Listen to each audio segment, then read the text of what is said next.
બનાસકાંઠા થરાદથી મોટી રાજકીય ખબર સામે આવી રહી છે। થરાદ ખાતે કોંગ્રેસના સ્નેહ મિલન કાર્યક્રમમાં પૂર્વ ધારાસભ્ય શિવાભાઈ ભુરિયાનું મહત્વપૂર્ણ નિવેદન બહાર આવ્યું છે। પૂર્વ ધારાસભ્યશ્રીએ જણાવ્યું કે પાક નુકસાની છતાં અનેક ખેડૂતો રેલી અને મિટિંગમાં જોડાતા નથી, કારણ કે તેઓ ભાજપથી ડરે છે।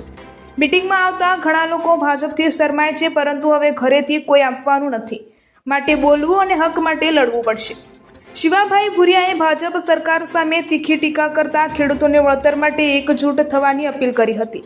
તેમણે જણાવ્યું કે પાક નુકસાની બાદ પણ ખેડૂતોને યોગ્ય ન્યાય મળતો નથી અને હવે સમય છે ભાજપના ડરથી બહાર આવી પોતાના હકની માંગ કરવા માટે આગળ આવવાનો। મંચ પર સાંસદ જ્ઞાનીબેન ઠાકોર, જિલ્લા પ્રમુખ ગુલાબસિંહ રાજપૂત સહિતના કોંગ્રેસના આગેવાનો હાજર રહ્યા હતા। કાર્યક્રમમાં અનેક કાર્યકરો અને ખેડૂતો મોટી સંખ્યામાં ઉપસ્થિત રહ્યા। અહેવાલ ગૌતમ છત્રાલિયા, BNK ન્યૂઝ, થરાદ। આપણે ગઢડા તાલુકા તો બે મહાત્માઓ બોલતા હતા, સંતો મંતો બોલતા હતા કે અત્યારે અમે ક્ષેત્રમાં ફર્યા છે અને ખેડૂતોની પરિસ્થિતિ એટલી કપરી પરિસ્થિતિ છે કે અમે તો સરકારની ડાયરેક્ટ તો કોઈ કેમ નથી, પણ આ મીડિયાના માધ્યમથી સરકારને વિનંતી કરે છે કે સંતો મંતો હતા ખેડૂતોની કોઈક સાહેબ વળતર જેમ કે ખેડૂતોની કોઈક આવે તમે સરકાર આ સરકારની હોગ ઉડતી નથી અને આપણે કશું કદી કહેતા નથી। એનો અર્થ તમારે એમ માનવો કે ગંઢિયા ગોબર છોકરો ઘરમાં ઢીલો પાકે તો એમ કહેતા કે નપોસ્યો એમ કહેતા, એટલે આપણે ખેડૂતો બધા નપોસ્યા મોય ખેડૂતમાં આવશે ને મોય પણ નપોસ્યો એમ કેવું તો સાચી વાત કહેવાય।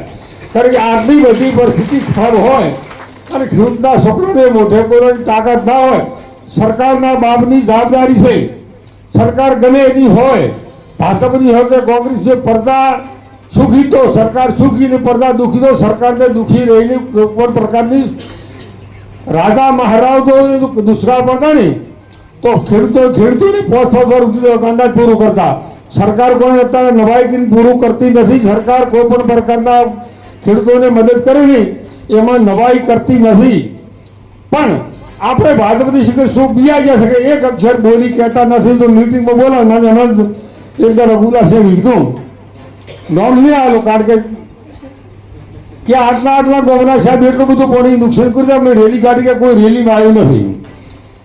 તમારે રેલીમાં આવવાથી બે આવશે, પાછલે બહાને અમારે એમ કહેવું છે બાવડે પૈસા મને ચોક મદદ કરતો, અમે મીટિંગો બોલાવ્યા ત્યારે તમારે શરમાવું છે ભાજપવાળાથી, તો કોણ પૈસા છે કહેતો કોઈ ઘરમાં કોઈ નથી આવવાનું। એટલે મહેરબાની કરી અને આંદોલન બીજું કોઈ કરશો તો મળશે, કોઈને કશું મળવા નહીં, કોઈ ભરવા નથી। અને આ રીતે હાવ નેસી હાજરી બેહાય નહીં।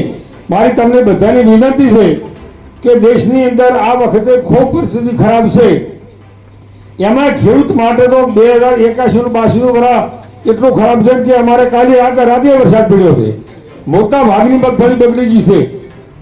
એટલે સરકારને મદદ કરવી પડે ને આપણે વધીને કમર કસીને કાંઈક કરવું પડશે, અને ને કરો તો કશું ભાળશો નહીં। તમારી બધાની મારી વિનંતી, ખૂબ નવા રામ રામ અને ખૂબ તમારો પ્રગતિશીલ નિવડે, ખૂબ તમારો સજ સારો રહી મારી શુભકામનાઓ એટલે મારી વીરવાલું જય। હું માનું છું ત્યાં સુધી શિયાળામાં પણ ખેડૂતોને પાણી ન મળે અને ખેડૂતો પોતે પાકનું વાવેતર નહીં કરી શકે, એટલે જે ખેડૂતોને પડતા ઉપર પાટુની વાત છે। ચોમાસું નિષ્ફળ ગયું ત્યારે સમય મર્યાદાની અંદર સમયસર પાણી ન આપે તો શિયાળામાં પણ ખેતી નહીં થઈ શકે, એટલે એ માટે પણ વાત કરી છે। પણ વિભાગની એની ઈચ્છા શક્તિ એ પાણી આપવાને બદલે છેલ્લે ટેન્ડર કરવા અને અધિકારીઓ અને કોન્ટ્રાક્ટરો સાથે મળીને બિલ લખવા અને ભ્રષ્ટાચાર કરવો, આ જ એમનો વર્ષોથી એક પરંપરા હેતુ રહ્યો છે। અને એને તોડીને કલેક્ટરને પણ અમે વાત કરી છે કે તમે સમયસર ખેડૂતોને પાણી આપો। બીજું અહીંયા પ્રથમ સંકલન સમિતિ હતી એ ટાઈમે જિલ્લા પોલીસ વડા અને બધાએ વ્યસન મુક્તિ માટેના શપથ લેવડાવ્યા, તો શપથ તો તમામ વિભાગોને લેવા કરતાં પોલીસ તંત્રએ જે કામ કરવાનું હોય નથી થતું ને એના કારણે ક્રિમિનલ હોય, બદીઓ હોય, વ્યસનો એટલે MD, આજે તમે એમ માનો કે થરાદ એટલે રાજસ્થાનને આવીને અડેલો જિલ્લો છે, ત્યાં બેફામ રીતે દારૂ આવે અને એના કરતાં પણ આગળ આજે થરાદની અંદર એ સમગ્ર આ વિસ્તારનું MDનું હબ બન્યું છે।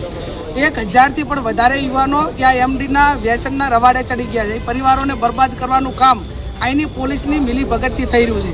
તો પોલીસ પાસે પણ અપેક્ષા રાખીએ કે એવું ના માનો કે તમને હપ્તા મળે છે, પણ ઘરે કાલે તમારા દીકરાઓ પણ આ રવાડે ચડશે કે કેમ? અને કુદરતને અહીંયા દેર હોય અંધેર ના હોય. જ્યારે તમે બીજાનું સારું નથી ઈચ્છી રહ્યા તો કુદરત પણ તમારું કદાચ ક્યાંક ને ક્યાંક સારું નહીં છે. તો અપેક્ષા રાખીએ કે આ બધીઓને ડામવાનું કામ પણ વહીવટી તંત્ર અને પોલીસ તંત્ર કરે.